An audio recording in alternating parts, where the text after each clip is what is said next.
In this morning's Breakfast Bible Bites, we will continue looking into David's potent petition found in Psalm 58, verses 6 through 9, where David continues his interrogatory prayer, forcefully proclaiming righteous indignation.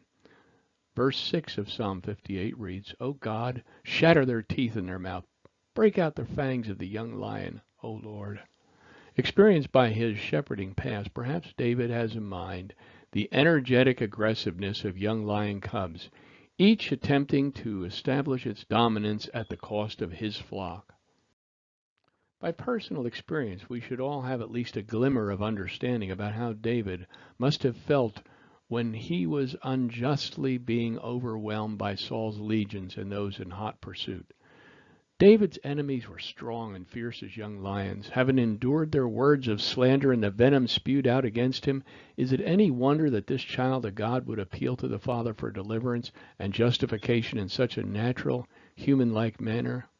Just as the snake charmer removes the fangs of the basketed cobra, David prays to the Father to render these willing servants of wickedness as harmless as lions without fangs, crushing their broken teeth, thus rendering them as harmless as doves.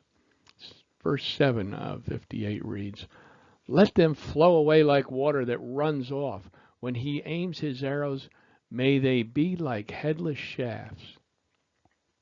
David is asking God to allow his enemies to become like the floodwaters that wash through a normally dry wadi, in a word picture quickly disappearing and fading away. Whatever weapons they may have, David was asking God to render them as ineffective as wooden arrows without tips, worthless as headless spear shafts. Verse 8 reads, Let them be as a snail that melts away as it goes along, like the miscarriages of a woman that never see the sun. The ancients of David's time, as the commentators of the Talmud reveal, believed that the slimy track made by a snail as it crawled along was subtracted from the substance of its body. Consequently, the further it crept, the smaller it became until it wasted away into an empty shell.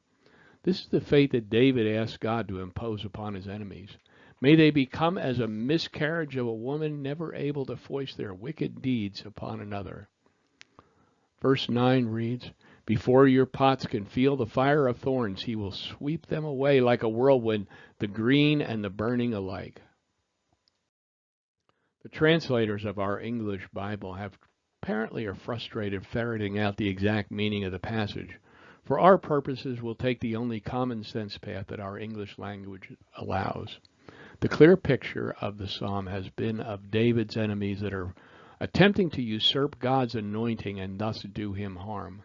God answers David's prayer, intervening and yields an abrupt overthrow of the wicked, causing their mission to become a failure.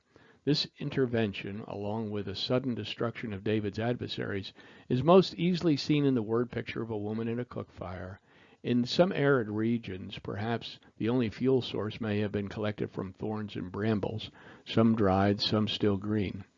With the pot suspended from a tripod fire hook, the thorns beneath are put to flame, when suddenly a violent whirlwind scatters the burning embers before the pot can ever feel the heat. The analogy that David is attempting to paint is the suddenness with which the wicked are overthrown when God intervenes. In this psalm, David's prayer is used to illustrate God's attitude toward the wicked. By his attention to intercessory prayer, God demonstrates that he is willing to remove the wicked threats before they are ever able to come to fruition.